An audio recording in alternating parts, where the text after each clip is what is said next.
Ni mechi.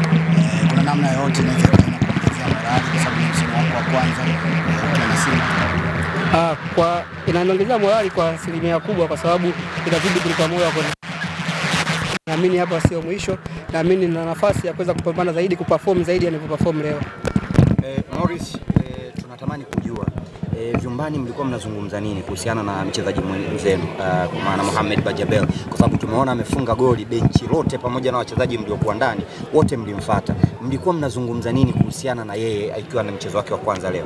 Mimi naamini kwa Bajabili kwanza ameweza kupitia katika kipindi kigumu, kiangalia tangia amefika aliweza kucheza mchezo wote zaidi ya kule pre-season. Kwa hiyo leo hii kuja hapa na kuperform na kufunga goli lile lilikuwa goli la kuweza kumsaidia kuweza kujenga confidence na kufanya vizuri zaidi. Tunaamini ni mchezaji ambaye ana kiwango kikubwa na ataweza kuifanyia Simba makubwa na kuisaidia zaidi. Kwa hiyo kama vile unaona kabisa timu inaonyesha upendo na ni jambo kubwa kwamba timu nzima ina umoja.